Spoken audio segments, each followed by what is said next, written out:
Good afternoon, family. Once again, it's your DC dude. If you are already a subscriber to this channel, I want to thank you and welcome you back. However, if you are new to this channel, I want to recommend that you hit the subscribe button and the notification bell so you can stay in the know about where we're going to go. So family, I'm excited to do yet another Prince George's County video. This continues the series. It's the fourth one in a row. Unfortunately, this is going to end the series and we're going to, in fact, this video is going to literally take you from Prince George's County and we're going to end up in Washington, D.C. How about that? That's pretty cool. But no worries, because there are plenty of Prince George's County videos on this channel. You have to actually go to the playlist under Prince George's County and you can find all you need.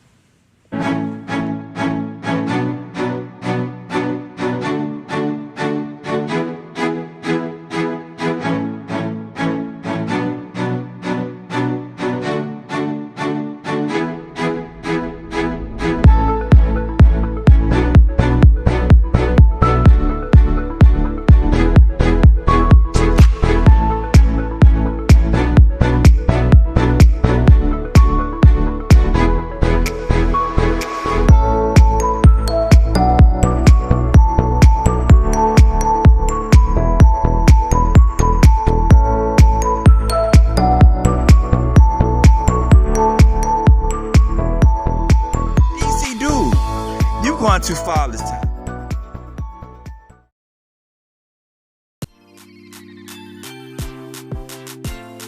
Okay, family, I'm pretty certain that this road looks familiar to you. That's right, Suitland Parkway. Today we're going to take a ride down Suitland Parkway, figuratively and literally. Figuratively in the sense that we're going to go down the rabbit hole of its history. Literally, well, that speaks for itself. So let's buckle up, family, and take this ride, shall we? Today, Suitland Parkway serves as one of the major arteries that thousands of people traverse every day to commute in and out of the District of Columbia and Prince George's County. Not only does it connect Prince George's County's residents to Washington, D.C., but it also connects federal office buildings like the Census Bureau in Suitland, Maryland, to downtown D.C. via the Frederick Douglass Memorial Bridge.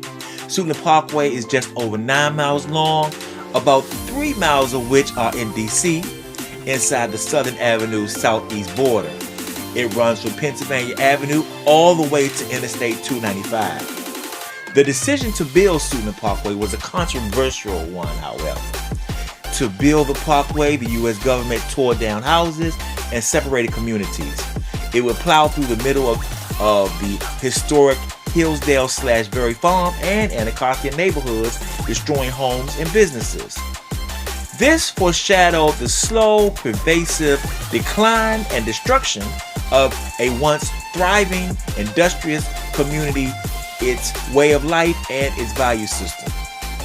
Communities that were laid out as far back as 1854. As usual, I digress. So let's get back to the parkway, shall we? So parkways are different than highways in that, as the name suggests, parkways are boulevards that approach roads to city parks, or connect roads between parks, or run through parks, or through areas that have been carefully landscaped with plantings and trees, like parks. There are multiple parkways in the Washington, D.C. metropolitan area. In addition to Suitland Parkway, there's Baltimore-Washington Parkway, Rock Creek Parkway, George Washington Parkway, and Clara Barton Parkway, to name a few. But what separates Suitland Parkway from all the others is the purpose for which it was created. It was developed during World War II specifically for the federal government to connect two very vital military installations. One, an airfield called Camp Springs Army Airfield, and the other, also an airfield, called Bowling Field. Bowling Field was the first military airfield near our United States capital. Of the two airfields, Bowling Field goes back further in history. It was designated during World War I in 1917. In the late 1940s, Bowling Field's property became Naval Air Station Anacostia, and a new Air Force base named Bowling Air Force Base was constructed just to the south on June 24, 1948. About 25 years later, Camp Springs Army Air Base was designated during World War II in 1942. Both airfields came about during times of our two world wars. The bowling field, along with Camp Springs Army Air Base, were both renamed Bowling Air Force Base and Andrews Air Force Base, respectively, in 1945. And then in 2009, Andrews Air Force Base merged with the Naval Air Facility Washington to form Joint Base Andrews. And in 2010, Bowling Air Force Base merged with the Naval Support Facility Anacostia to form Joint Base Anacostia-Bowling. So back to Suitland Parkway. What do you know? I digressed again.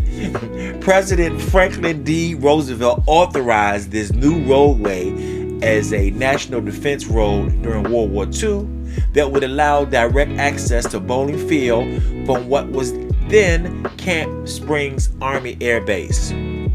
Officially opening on December 9, 1944, the parkway exemplified the type of defense highway advocated by President Roosevelt, with a contoured layout and a camouflage of plantings considered more impervious to air attack than a straight open highway. After the war, Suitland Parkway was transferred to the National Park Service. It became a customary entryway for foreign dignitaries, and as such, it has given many their first glimpse of the nation's capital. To this day, Suitland Parkway is used as an express and direct path by motorcade to and from Joint Andrews Air Force Base for government officials, dignitaries, and even the president, as Andrews is where the president's airplane, Air Force One, is kept. And by the way, when government officials, dignitaries, and even the president come into Andrews by motorcade, they don't take this Suitland Road to Allentown Road main entrance. They come in through this gate that comes off of Forestville Road onto Allentown Road. And this also gives the motorcade the option to just jump right on to the Beltway or Suitland Parkway. As a driver, I have personally participated in motorcade assignment. As a matter of fact, this is me right here. And I was driving a 40-passenger bus. I wish I would have recorded me hitting those exits off 295 going 70 miles an hour with the group. And let me tell you, it is so much fun to be able to legally break speed limits and run through red lights without retribution. Not only won't the police pull you over, but they will actually assist you in breaking said traffic laws. And driving on Suitland Parkway during rush hour in a motorcade, it was like parting the Red Sea. But on a more sober note, Suitland Parkway has also served as a route for mournful processions as well. On the early evening of November 22nd, 1963, people gathered on a bridge spanning Suitland Parkway, most likely Southern Avenue, awaiting the procession carrying the body of recently assassinated President John F. Kennedy from Andrews Air Force Base to the Bethesda Naval Hospital, where his body would be prepared for burial. John F. Kennedy had been assassinated earlier that very day in Dallas, Texas, and his body was flown into Andrews. The vehicles also carried his widow, Jacqueline Kennedy Onassis, and newly sworn-in President Lyndon B. Johnson, along with his wife, Claudia Lady Bird Johnson. Today, I use Suitland Parkway all the time as a sometimes expressway to get downtown. Although I do use the term expressway loosely because during morning and evening rush hour, the traffic on Suitland Parkway can be a beast. Some are concerned too about the number of accidents on the parkway. Just last year, a woman's life was taken by a hit-and-run driver as she crossed the parkway at Naylor Road. And this is a very popular pedestrian crossing because the Naylor Road station is right there, and people may find it quicker to walk to their Southeast DC destination instead of waiting on the bus. And to do that, you have to walk across the parkway. In 2022, it was reported that 40 accidents took place on the parkway, too many of which left people dead. Another concern on the parkway is the bike trail that runs along Suitland Parkway. That's if you noticed it. That's if you noticed it. So the Suitland Parkway Trails is called the Suitland Parkway Trail. It's about 1.7 miles long. It's a paved path that runs along Suitland Parkway on the DC side from Pomeroy Road to Southern Avenue. It was built in the 1990s and has since become deeply unwelcoming. Its surface is bumpy and uneven, with grass and weeds bursting through its cracks. And worse, it's barely protected from cars traveling at high speeds, not to mention all the trash and glass that carpet the trail and the area around it. I will leave this topic here for a deeper discussion on another video, as the trail is all on the DC side of the border anyway, and this is a Prince George's County video.